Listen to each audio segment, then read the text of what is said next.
morning, Winthrop High School. Today is December 23rd, and it's a day 2 half day.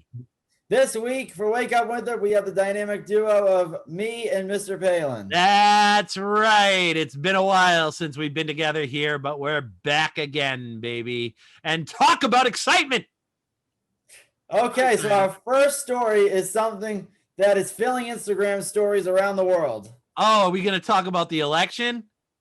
Nope. Oh, okay. Then we must be talking about COVID. Nope. Well, what is Something it? else. This happens every year, just not on these special years. Oh, then we must be talking about a special birthday? No, not a birthday. Oh, really? Well, but it's the Spotify top 5. Oh, yeah. I saw everybody posting those things. Nobody really cared, but they were cool for a minute, right? Yeah. So we caught up with Kyle to tell us more.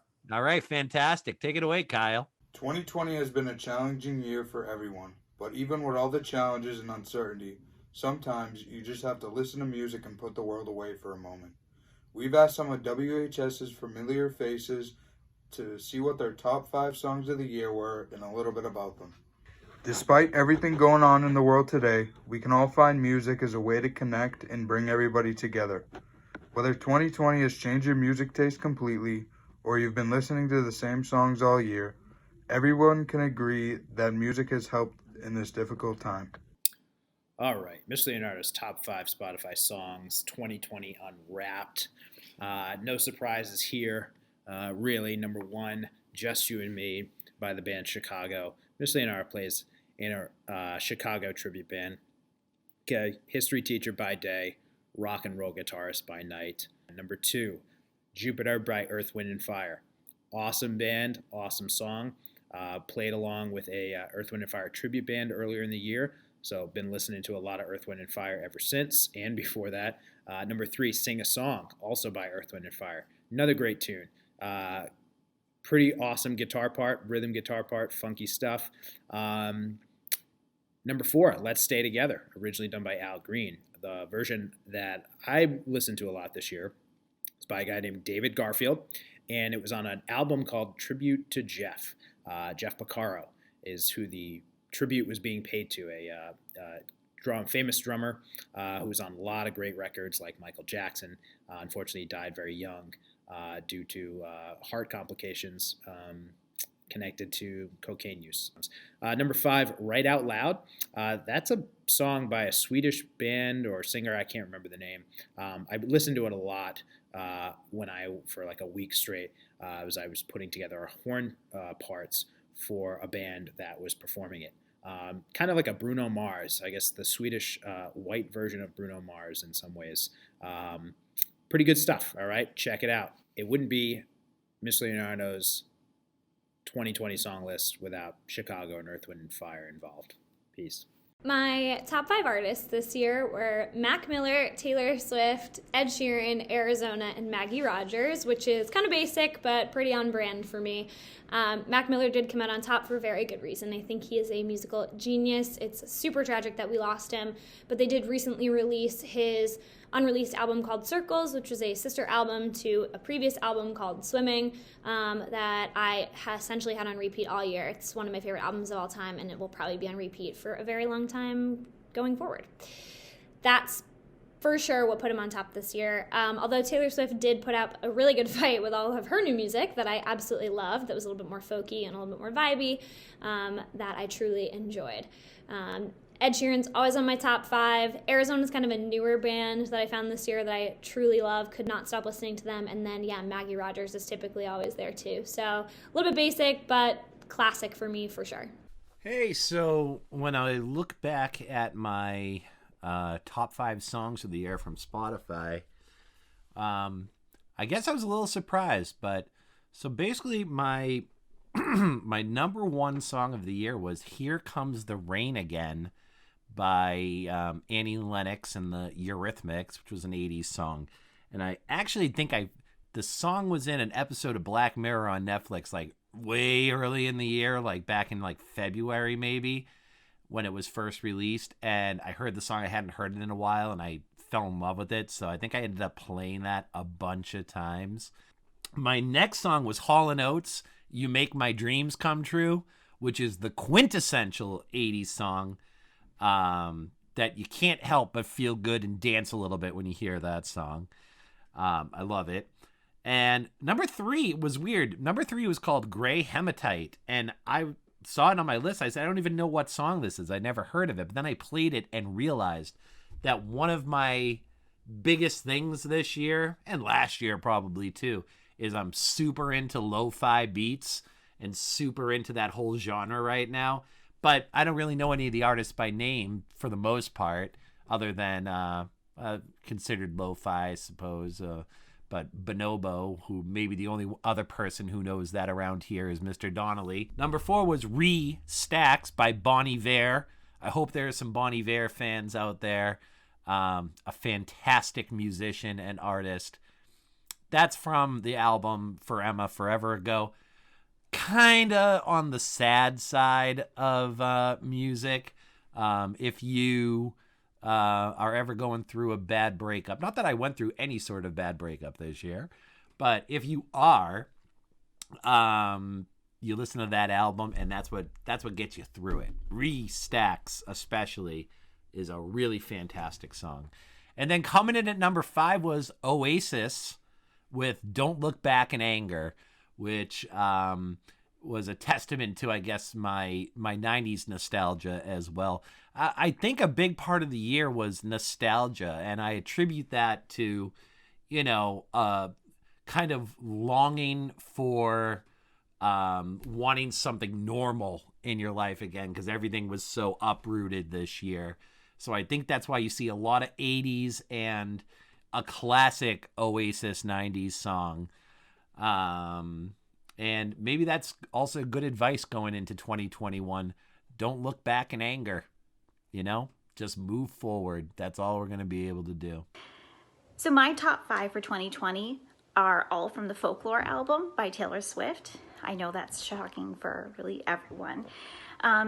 But I have to say that if this were a true reflection of 2020, even though it just came out, I think my top 5 would all be from the Evermore album, because it's a masterpiece and I can't stop listening to it. I need to know all of your favorite songs. I think that my favorite song right now is 'Tis the Damn Season, but also Tolerate It breaks me every single time I hear it. The songwriting on Cowboy Like Me is just beautiful. Plus, the lead singer from Mumford & Sons sings the background vocals. All her work with Justin Vernon is just so gorgeous. Her songwriting has elevated to this level that is just absolutely beyond what I can even comprehend, because I'm not artistic at all. Miss Irvine and I have talked about this a lot, and Miss Costigan and I have talked about it too, but we're looking for the Easter eggs. We're trying to figure out, did they get married? I haven't found any real evidence yet. I know she says husband in the song Ivy, but that's definitely not about her. It's a definitely fictional character. So, I'm really still trying to find that evidence. I need the audio evidence, lyrical evidence. I just haven't located it yet. It has to be there, because this is Taylor. She's always leaving us little hints. But, back to my favorite song off of this album, again, it's so hard to choose. Every song is so different and so gorgeous. I really think that it is so much better than the Folklore album, which even in itself is amazing. There's just so much range. Oh, I love it. It's so good. Wow, the WHS teachers really have great taste in music. That's all for this segment of Wake Up Winthrop. Remember to stay tuned for more Wake Up Winthrop updates. Back to you guys in the stoop. Thanks, Kyle. Yeah, that was really interesting. I had no idea some of the very strange music tastes that people I thought I knew had. I know. You never know until you look at the yearly Spotify top 5. I guess you never know. You know what? I'm going to make sure I pay attention to those Instagram stories a little more closely next time, John. I know it's a little late, but you can always do it next year. I will. I'll mark my calendar for next year for sure. Okay, so our next story is a holiday buying guide. And we all know how stressed out we can be at this time of the year looking for that perfect gift for the special somebody in our lives, right? Especially when it's Christmas Eve and you don't have a gift. That's the worst. And that's usually how I roll. Maybe I should get them a Christmas ornament like this one. Yeah, that'll be a good gift. All right. Well, maybe we better just take the advice of Lily, who will tell us a little bit more. Yeah, I think that's a better idea. I think it's a much better idea. Take it away, Lily. The holiday season is a time for sharing and caring. It is a time where we come together as humans to celebrate peace, love, and happiness. However, there is also a big part of the holiday season that surrounds giving and receiving gifts. This season, some of the top gifts that people are looking for include Apple AirPod Pros, the PS5, cars, Jordan 1s. While it's not the focus of the holiday season, it is a nice perk. We wanted to catch up with some of the community members of Winthrop to tell us about their Christmas list and wishes this year. The top of my list would probably be a new phone, because mine's kind of cracked on the bottom, so I think I need a new one. My dream gift would probably be a new car, because mine's starting to look a little ratchet, so I think I need to upgrade her. My favorite gift would probably be my Louis Vuitton purse. The top of my list this year would definitely have to be Jordan's, because he's the GOAT and everybody loves him. And for my dream gift would definitely have to be a Range Rover, because it's my dad's favorite car and I drive with him everywhere. And for my best gift I've ever received was tickets to a Celtics game. Devin Booker dropped 40 on us. I usually get stuff for people at like Target or on Amazon because they have literally everything. One thing I want the most this year for Christmas is a reverse retro Calgary Flames jersey, because I think they're super clean.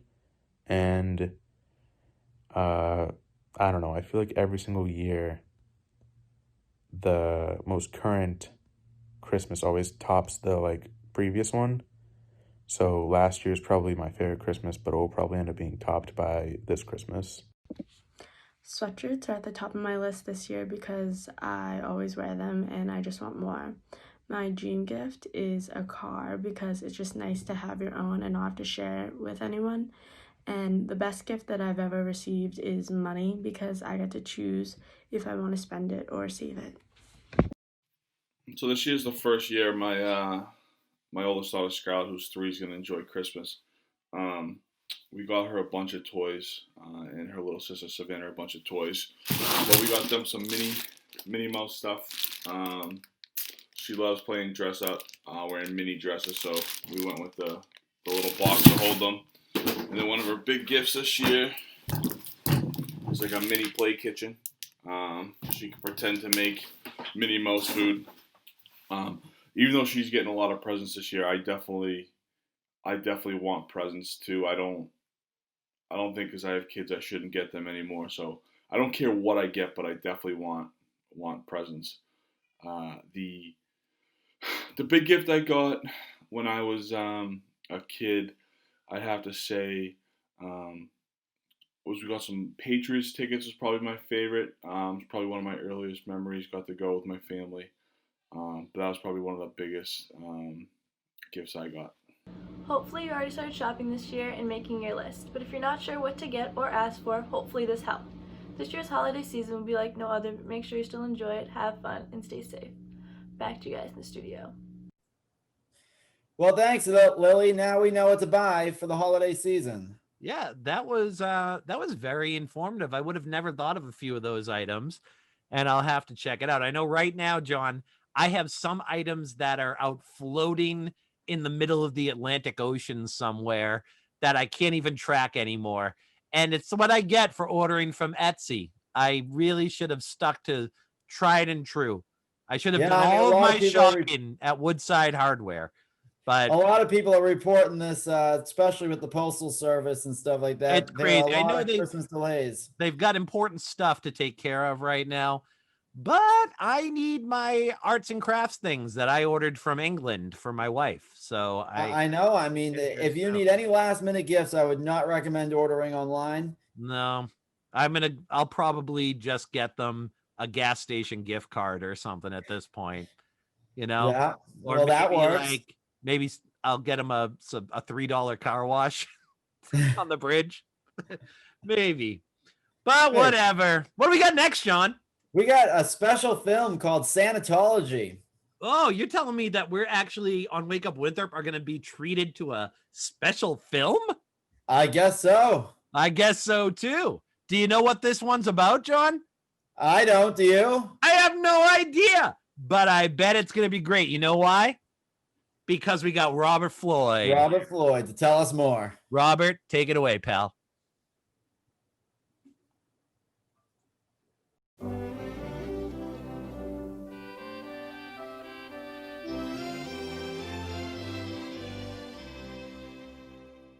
Hey, how's it going, guys? Your average Scientologist researcher here, and today, interviewer sent me some questions, but didn't show, no show, kind of wimp, you know. But yeah, I'm just gonna be here to answer your questions. So let's get this started. Let's get this rolling. First question is, so how's Scientology been surviving over the year? It's actually been pretty well. You know, you've got some of those memes or whatever they're called on Instagram. You know, they've been really showing just the Scientology community. There's this meme that I particularly like where it's just this giant buff guy, and it's like he's like an average Scientologist believer, you know. And there's this like wimpy guy. This is like the Santa denier. You know, I really think it shows how the community has been bringing together. You know. All right, guys. So next question: how does Santa survive over the years without getting too old? Is he even human? Yeah, he is human. It's just that when he travels faster than the speed of light, which technically would reverse time, theoretically would reverse time, and like I mentioned last year, he travels at the speed of light. We actually have an equation right here. This is very new with the Scientology. New equation just discovered. Great, it's great. It's great. It's all because of thanks to this team of Scientologists that don't want to be named, and it's just great. Second to last question. So last time, an interviewer mentioned that the fact that your parents should have told you that Santa isn't real. You stormed off. Now that you have some time to do some thinking, what would you have to say? Well, first off, I would like to get out of the way that the question was very uncalled for, and you're lucky that you got me on the show again, okay? Second off, I should have been more professional.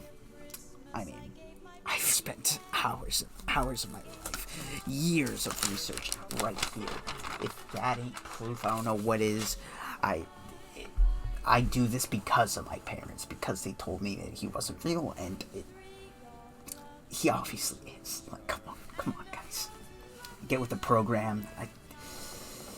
I mean, I've even been on the Santa Tracker website, and I've seen him above my house when it says he's in my area. I see something flying up there. It has to be him, you know what I mean? Like, there's no other way. There's no other explanation.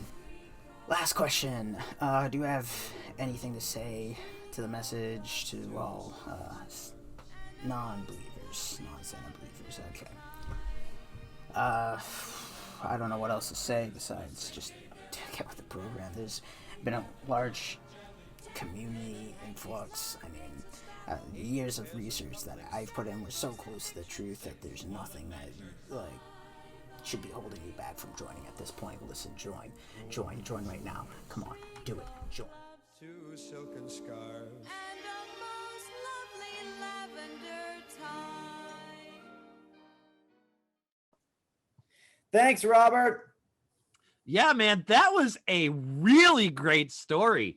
I know. What a surprise. We never see special stories here on Wake Up Winthrop. No, and it's so refreshing for a change to see something like that. I mean, Wake Up Winthrop always does great stories, but but never a surprise story. Never a surprise story like that. So hats off to you, Robert, on a job. Yeah, great well job. done. Yeah, that was fantastic. So what's up next, John? It's my annual weather report. except for I have my special guest, Mr. Palin, with me. Oh, you're telling me that you're going to invite me to do your weather report with you today? I am going to invite you to do my weather report with you. I would be honored. I've been waiting years for this moment. I know. Back in those days, we filmed the movie together. That's right. We did a weather movie together. What was my character's name again, John? Chet Bad Weatherman. Chet Bad Weatherman. Well, today I'm going to be Chet Good Weatherman with the help of you, John. Yes. Yes, sir. So, I hope we get a couple sunny days. Let's check it out. Yeah. All right. Good. So, hello, everybody. This is John Cataldo, your meteorologist here. Oh, we got Dave Palin here also. Johnny, oh, it's freezing out here today. It's freezing. I know it's freezing, but I snuck the freezing to my mustache. Johnny, it's so cold. Please tell me that things are going to get a little bit better, Johnny. Yes, things are going to get a little bit better, but they're going to get worse too. So we have mostly cloudy skies with 34-degree temperatures with a low of 23. Oh, tomorrow is Christmas Eve, and we have rain with 60+ mile-an-hour wind gusts. This could make for a very, very unpleasant Christmas morning with no power. Wait a second. Did you say 60 miles per hour? I did. Oh, my God. How's Santa going to stay up on top of the fire truck?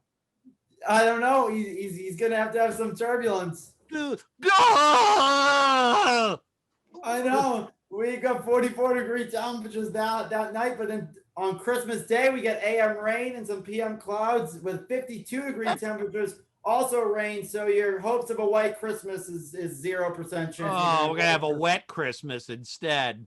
Yes, with a drop to 20 degrees at night, which this is kind of dangerous when we're talking about up to an inch of rain. With temperatures falling that quickly could lead to some flash freezing in the area. Oh, is that when they talk about black ice? That's what that is when they talk about black ice. Oh, jeez.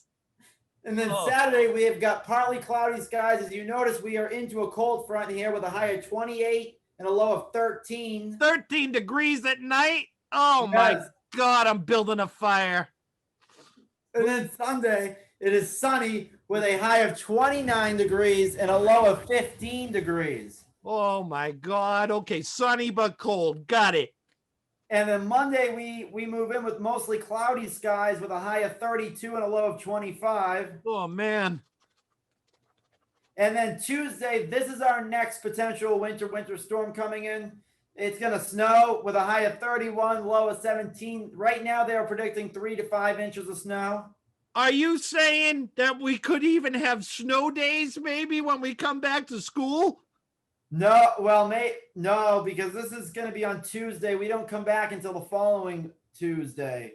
Oh, I'm confused. Sorry. So I'm so cold that my brain won't work. Gah! Well, what's your pick of the week? Which day, Johnny? I'd say that probably today or Saturday would be your pick of the day, or Sunday looks pretty good also. All right. Well, I know you like the snow and you'll be skiing, but I'll be inside with some hot cocoa. But, I mean, you're going to have to bundle up for the Santa on the fire truck. It's not going to be a pretty evening to be Santa on the fire truck. Oh, man. Poor Santa. Poor Santa. Oh, well. All right. Well, back to Johnny and Mr. Palin in the studio, right? Studio. All righty. All righty.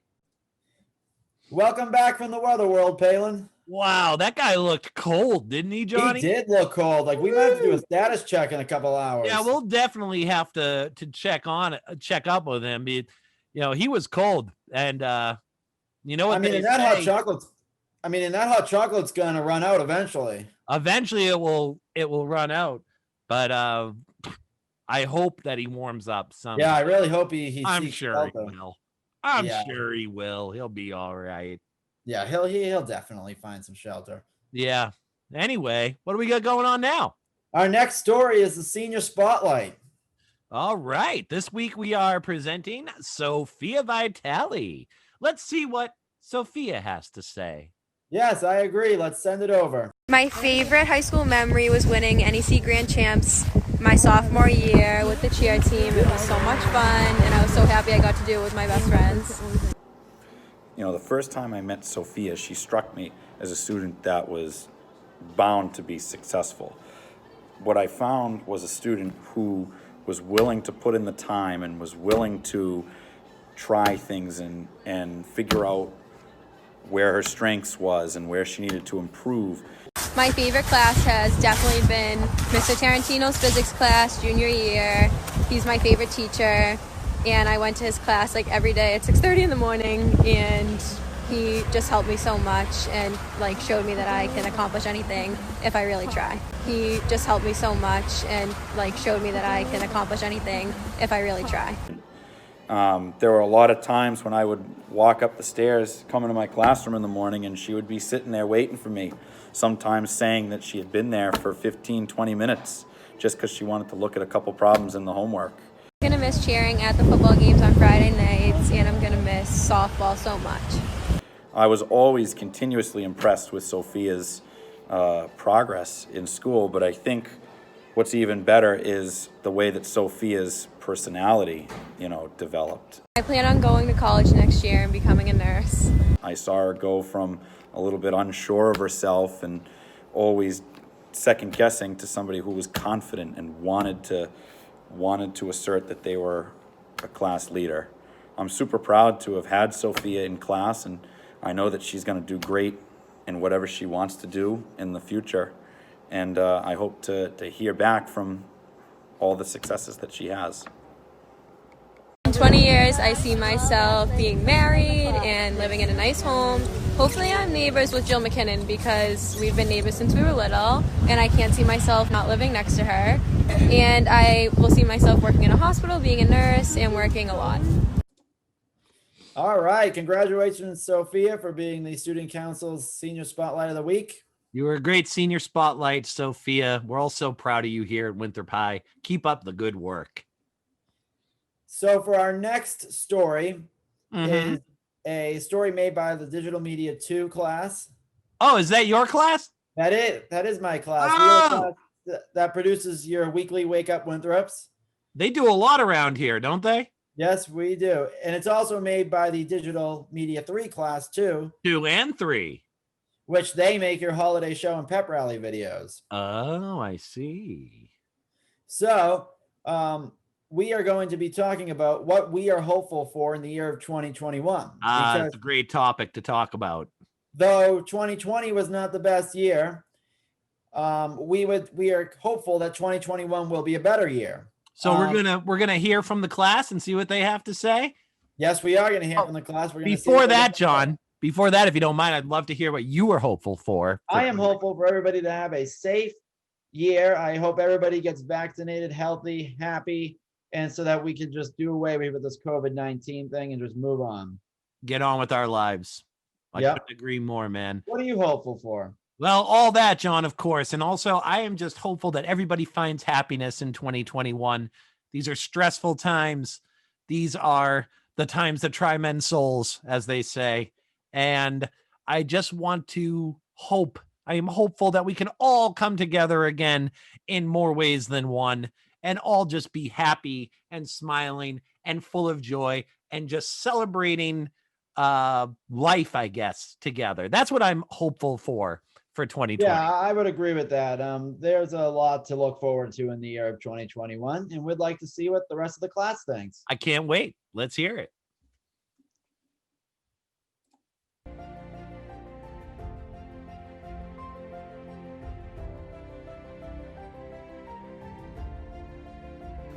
For this year, I hope to get vaccinated against coronavirus, and I also hope to have the fall season, in my case the soccer season, played this year.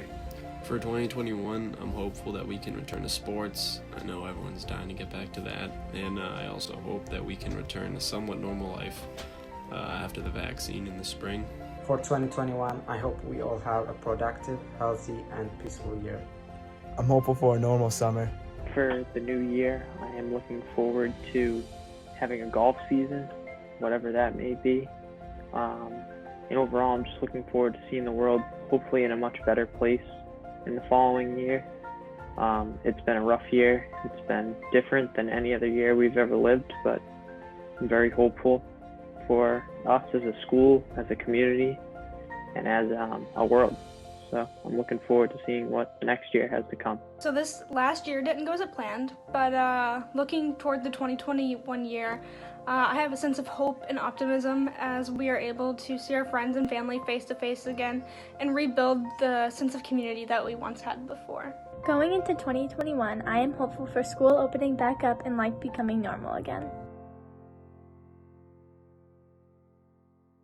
And all right, well, listen, I am so glad to hear what everybody in digital media is thankful for. I'm hopeful for. And it was so nice to hear all those thoughts. Very thoughtful. Yeah, it really was, Palin. It was really heartfelt to hear what some of these people really think. Oh yeah, absolutely. And on top of that, I just want to say, John, how thankful I am that the digital media classes and Mr. Donnelly have really been the heart and soul of the spirit of our school while during this difficult time. We've been able to maintain our sense of community by, being able to have one thing that remained normal, and that was Friday mornings with Wake Up Winthrop, or in this case, Wednesday morning with Wake Up Winthrop. But still, it was a little slice of normalcy in an otherwise world that was turned upside down. And for that, I am so thankful for all of your hard work and Mr. Donnelly's hard work and everybody that participates in these things. So thank you so much, John and Well, thank you, Palin, and I'm sure the rest of my classmates will appreciate your thank you too. Of course. And I just want to say how honored I am to be able to host this episode of Wake Up Winthrop with you, John. It's been so much fun.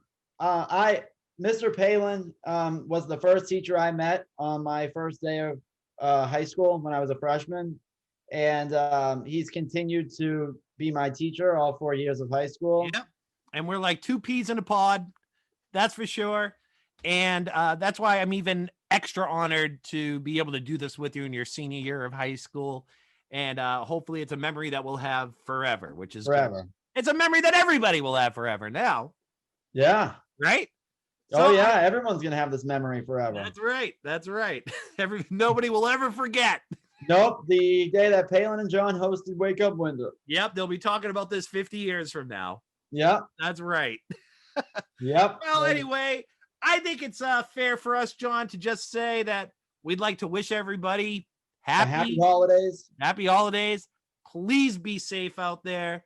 Happy New Year coming up. Yep. And don't forget. We will see you in some form, either we're remote or hybrid, in person, I don't know, but we will see you in some form of communication on January 4th. That's right. And one way or another, we will make the most of it because that's what we do as Vikings, right? Yes, that is what we do. That's right.